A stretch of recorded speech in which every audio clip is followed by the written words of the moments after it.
Hi, everybody. Doug Jenkins with the Findlay-Hancock County Chamber of Commerce with you once again as we see our way through the coronavirus quarantines and stay-at-home orders. Many of us working from home and learning how to do that more effectively. And that's one of the things we've been trying to focus on with this series of videos. By Dr. Megan Adams from the University of Findlay and their communication department. And today we're going to talk a little bit about doing effective presentations from home. I think we've all been on enough Zoom meetings here the last few weeks that we've learned what not to do, Megan. But maybe we can talk a little bit about some things that can really make your presentation work a little bit better if you're working from home and not in the typical office space. Sure.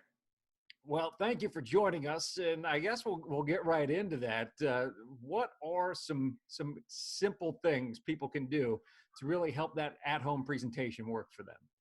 Sure. Yeah. So a couple of things. I'll start with the technology first because some of these are really obvious, but not so obvious. So the first thing I would suggest is if you think about your lighting situation. So I've noticed sometimes, your face looks disconfigured. Clean off your lens if your computer's dirty. Some people look really blurry. I just had to move before I talked to you, Doug, and I know, especially as parents who are working from home right now, a lot of times you're logging into those meetings like 2 minutes before. My kids were just yelling at me for water, and I'm like, hey, mommy has a meeting, right? So make sure that you give yourself some extra time to set up so you don't just click open the Zoom meeting and you look like a ghost. So I would sit in front of a window so that you get the light from the window. So never have the window behind you. That's a very simple trick. Otherwise, you're going to have a shadow on your face. You want to look good, right? And then for sound, it just depends on where you are. But if you're in a carpeted room, you're going to have better acoustics.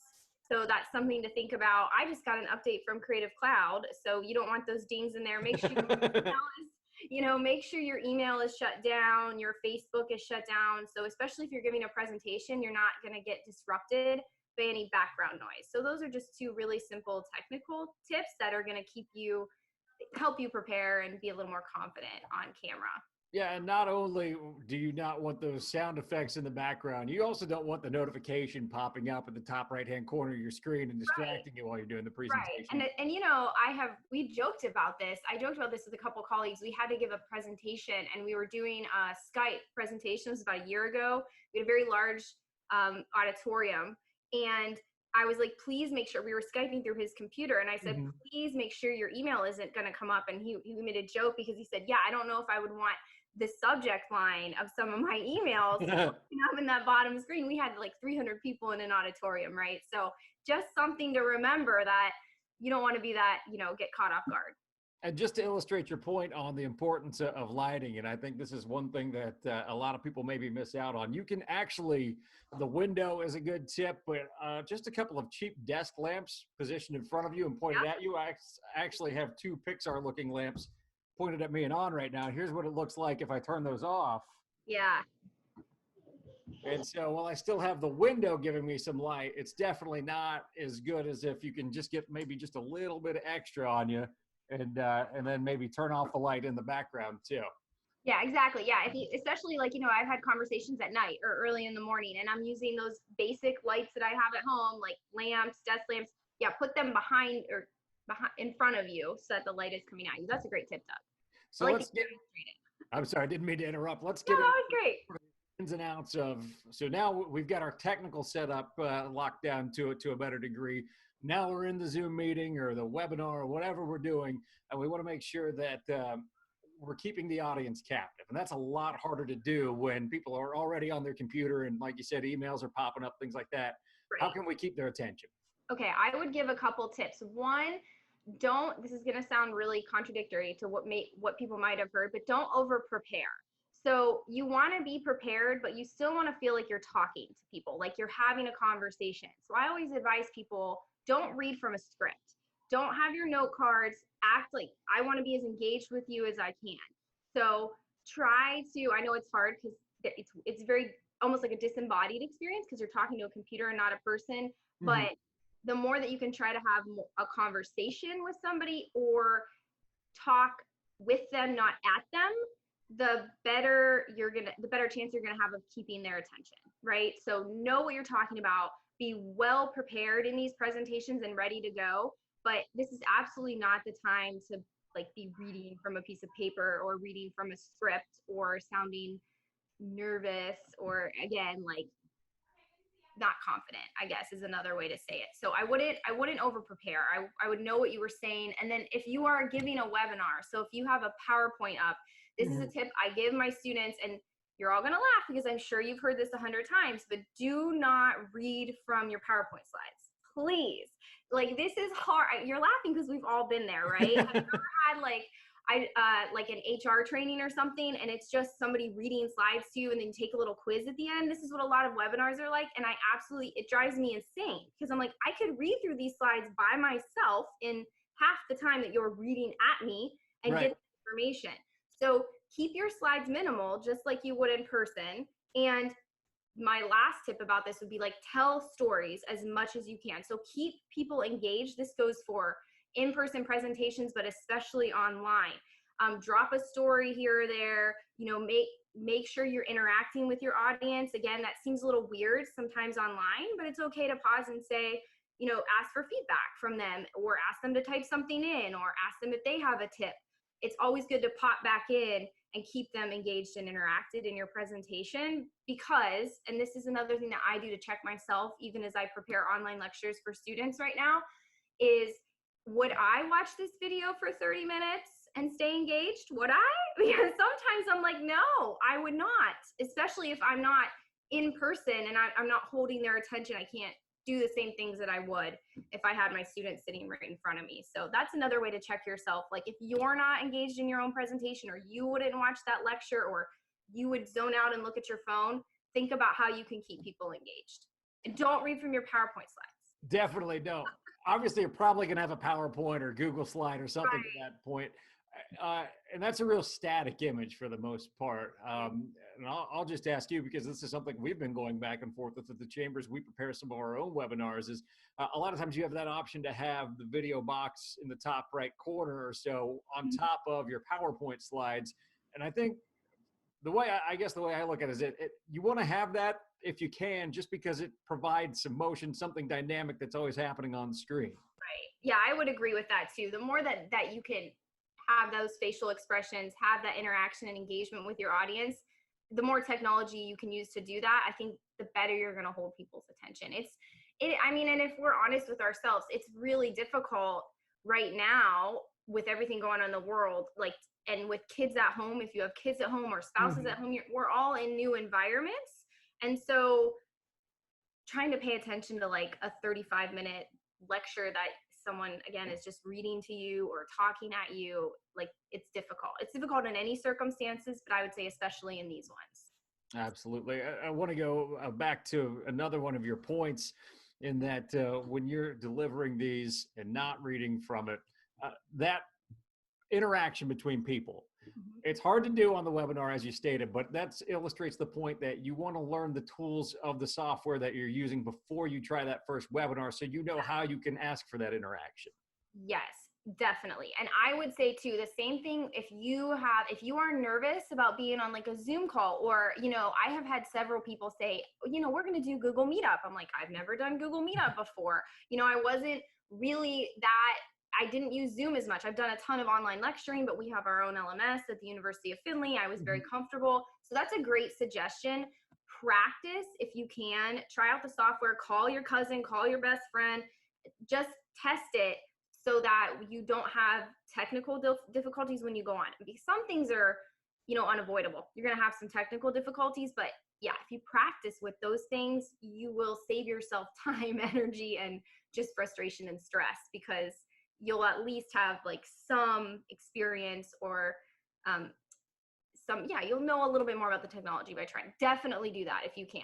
Let me ask you this. This has been a topic of conversation. I think even in the New York Times had an article about this. Pets in the room while you're doing your presentation. I've had a cat decide to get into some of my videos, not necessarily ones that have been published, but meetings that I've been in. And generally, depending on who I'm talking to, it's kind of funny. But if you're doing a presentation to a lot of people, probably don't want the cat or dog jumping into frame with you. Yeah, you hit the nail on the head. Like, you all know the relationships that you have with your coworkers. You really have to read those. Like, is this someone that this is a formal presentation, or I'm talking to my boss and we are talking about something serious? Or like last night I had a Zoom call with my cousins, and like my cousin's dog, it was hilarious. We were all laughing because it's funny, probably inappropriate, but yeah, your pets might do something weird, right? And again, like, I think personally it's unprofessional if it's a formal environment. Like, you wouldn't bring your pet into a meeting at work if it wasn't like, this is what we're trying to do online. So just be respectful of the situation. And as we found out just before we started recording this interview, they can cause you a technical problem too, where my cat knocked a monitor offline and I can't seem to get it to work again. So that's a problem. Yeah, and so imagine, yeah, you're giving a big presentation, kids are the same way. Like, your kids can knock something over. So as much as you can, and I know this is difficult, and again, with everybody in the same space, is do your best. We were laughing in the same cousin phone call. One of my cousins works for a big corporation, and we were talking about what we were grateful for before this, like, since this whole quarantine happened. And she said, I'm most thankful for the mute button on Zoom because my kids are so loud and I can't find a quiet place in the house. And she's got 3-hour meetings. And so that's another thing about knowing the technology, muting things, making sure that if you have to go away, if you have to step away, the video can go away. So learning some of the basic ins and outs of the technology can be really helpful.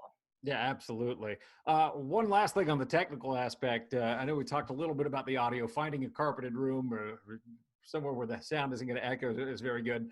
In terms of microphones, people can probably go and order one on Amazon. What I've found is that with my laptop, I get pretty good sound quality. I do tend to use this old microphone. It's a USB microphone that I've had for recording other things in the past, which gives it a little bit better sound quality. But I haven't heard too many people complain about computer microphones, which I think maybe even 5 years ago we might have been.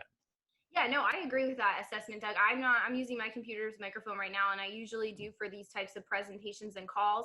I am working on like an online course. And so with that, I have recorded through like a Zoom, or my husband and I record podcasts as well. And so we'll use a Zoom microphone for that. It's pretty inexpensive. So it just depends. What do you want to do with the technology? Again, if these are for simple meetings or presentations at work, I think most of what you have on your computer or your phone is going to be fine. But if you're doing something and you want to up your level, you want to be more professional as a business. Maybe if you want to do some type of professional looking videos for your social media or your website at home, now is a great time to do that. I would suggest maybe paying more attention to the audio for something like that. One last question for you, and I'll let you go. I know this is just sort of the way we have to do business right now, and I think a lot of us are looking forward to getting back to that face-to-face conversation and everything. But I think a lot of businesses are going to have that conversation of, can we do more things like this, and would it be cost effective? So I guess I would encourage people to really embrace learning this skill set, because it may become more of your arsenal moving forward. Doug, that's an interesting point to make, because I just had a conversation with a doctor's office, and one of the things that we were talking through is this telemedicine right now. So they're having appointments online, which is, as a parent, I'm like, oh my goodness, like that would be amazing if we could take advantage of that. And I think as business owners right now, in whatever industry you're in, that this is something that, even though it's very difficult that we're going through all of this right now and everybody's pivoting, as you pivot, how can you think creatively about a new revenue stream for your business potentially, right? What could that look like online? And because everybody is online right now, right? And so I think that that's maybe a little bit of a silver lining in all of this right now, is as we adjust online at the University of Findlay, I'm challenging myself to think about online delivery. I've taught online for a lot of semesters, but I've never had the time to be as precise and focused as I can right now. So honing in on that and figuring out what might look different, when we come out of this, what might the new normal be, and how can you, especially as a small business, adjust to that to make the most of it. You might find that it's worth your while to continue doing this after everything gets back to normal, which of course we hope is sooner rather than later. But having that new skill set coming out of it, certainly a good thing to have. Megan, again, we appreciate your time today. And if people have questions for you about how maybe they can brush up on this, what's the best way to get in touch with you? You can reach me. I will give you my personal email address. It's probably the easiest way to do it. I'm also online at Dr. Meg Adams. I'm on Facebook and Instagram. I'm super active there. So Dr. Meg Adams. And then I'm at meganeadams2@gmail.com. And I would be more than happy to talk with anybody if they need advice or help with anything. All right. Dr. We appreciate your time today. It's good catching up with you. We're going to have a series, continue our series of videos through the coming weeks here with ways that you can help your business get through the COVID-19 issues that you might be having and hopefully continue to grow and thrive, or at the very least maintain operations during this time. So be sure to check our YouTube channel. Also, Facebook Live will have some videos coming your way sooner rather than later on that as well. I'm Doug Jenkins with the Findlay Hancock County Chamber of Commerce.